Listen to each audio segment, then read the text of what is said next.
सासू माँ बदल गई। कहानी उस घर की है जहाँ बहू और बेटी को एक माना जाता था, लेकिन फिर अरे शिखा बेटा, तू रसोई में क्यों घुसी रहती है? जा, रोटी मैं बना लूंगी। नहीं नहीं माँ जी, आप बैठिए, बस सारा खाना बन ही गया है। श्वेता को बोल देती हूँ, वो खाना लगा देगी सबका। सॉरी भाभी, मेरे पास वक्त नहीं है। माँ, मुझे पैसे देना, पार्लर जाना है। हाँ हाँ चली जाना, भाभी को भी ले जाना। वो भी जाने को बोल रही थी पार्लर, पर पहले ना मदद कर दे उसके खाना लगाने में। देख माँ, वो बहू है, उसे बहू रहने देना, इतना सर पर मत चढ़ा भाभी को। श्वेता, ज्यादा मत बोला कर। बहू और बेटी में कोई फर्क नहीं होता है। जा जाकर काम कर। ननद को माँ का भाभी से इस तरह प्यार करना बिल्कुल अच्छा नहीं लगता। वो बार बार किसी न किसी तरह माँ को भाभी के खिलाफ भड़काती रहती, लेकिन कोई फायदा ना होता।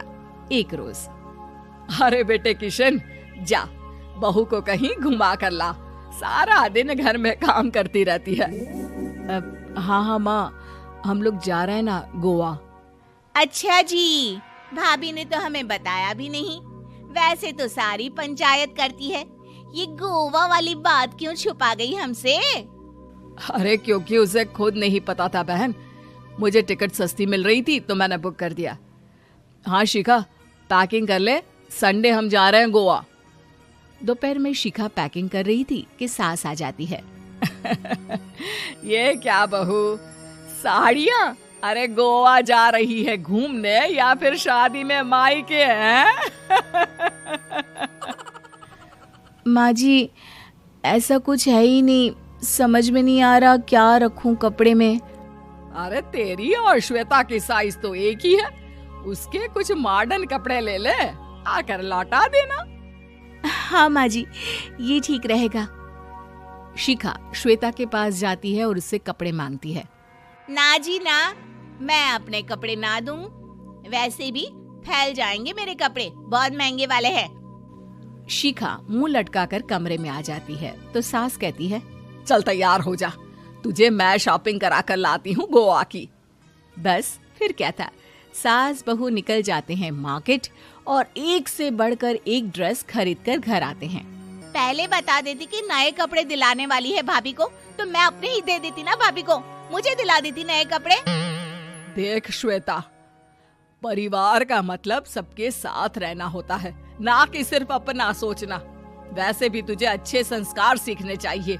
और रही बात कपड़ों की, तो शिखा, आज से घर पर भी तू मॉडर्न कपड़े ही पहनेगी। कोई जरूरत नहीं है ये साड़ी वाड़ी लपेटने की।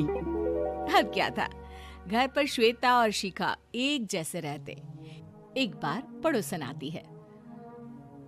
अरे बेटा, अपनी माँ को तो बुलाना, जरा बात करनी है। शिखा सास को बताती है और रसोई में चली जाती है। ये आपकी बेटी बहुत बड़ी हो गई है, इसके लिए एक रिश्ता है, कहो तो बता दूं।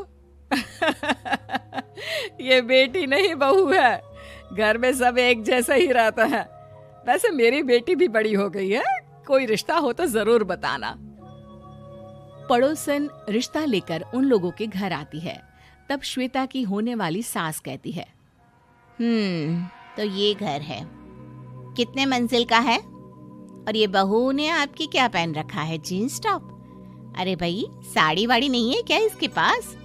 देखिए, सर्दी है तो साड़ी में बहू कैसे मैनेज करती, वैसे पहनती है साड़ी भी।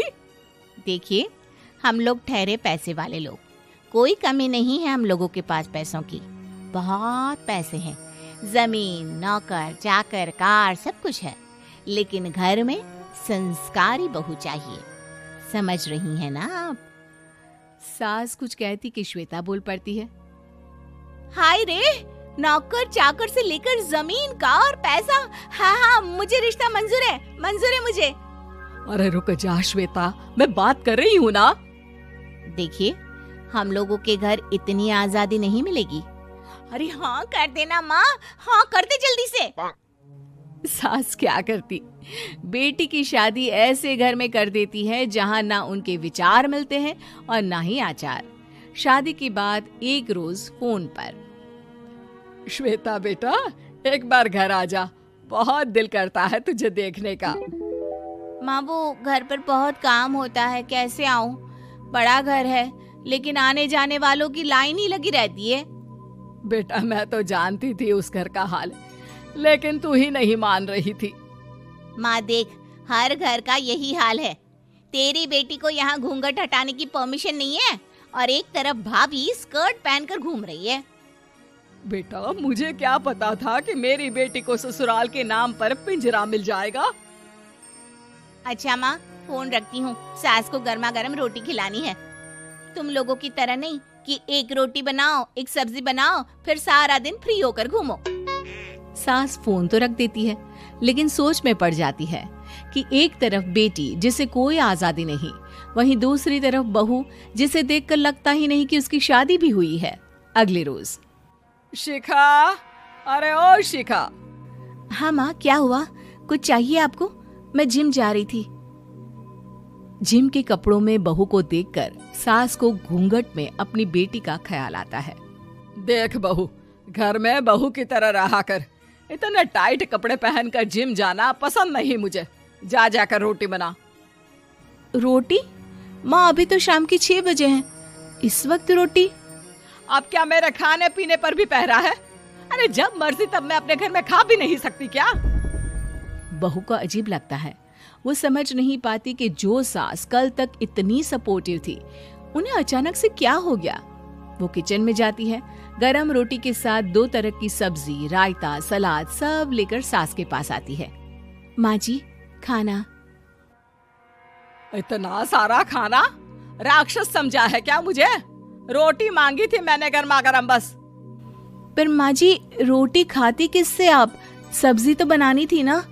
अरे भूख मर गई मेरी तेरी बहस से। जा जाकर काम कर, अंदर पूरी रसोई साफ कर। बहू अंदर चली जाती है। थोड़ी देर में श्वेता घर आती है। अरे शिखा जल्दी से चाय ला, पकवान बना, मेरी बेटी आई है। अरे नहीं नहीं माँ, ड्राइवर बाहर खड़ा है। मैं तो घर का कोई सामान खरीदने के बहाने यहाँ आ गई हूँ, मुझे जाना होगा। अरे बेटा, पर कितने दिनों बाद देख रही हूँ तुझे। रहने आ जाना 2-4 दिन के लिए। आ जाऊंगी माँ, जब मेरी सास मरेगी तब। मैं तो रोज मन्नत मानती हूँ कि मेरी सास मर जाए तो अच्छा है। अच्छा चल, जा रही हूँ माँ। हे भगवान, कैसे कैसे दिन देखने पड़ रहे हैं मेरी बेटी को। सास अंदर जाती है, जहाँ श्वेता की जिम वाली सहेली का फोन आया होता है। क्या बात है, आज जिम नहीं आई? अरे पता नहीं यार, आज माँ को क्या हो गया अचानक। पर खैर कोई नहीं, लगता नहीं कि मैं अब जिम आ पाऊंगी। शिखा स्पीकर पर बात कर रही थी, जिसे सास सुन रही थी। यार ये सास ना होती ही ऐसी है। मैं तो कहती हूँ बुढ़िया जल्दी मरे और तू आराम से जिए। शिखा को सहेली की बात पर गुस्सा आ जाता है। माँ के मरने की कौन सा बच्चा दुआ मांगता है मोहिनी? आगे से ऐसी बात मेरे सामने मत करना। हमारे घर की शोभा ही माँ है। क्या हुआ जो थोड़ी सख्ती दिखा रही है? उसमें भी कोई ना कोई उनकी भलाई ही होगी।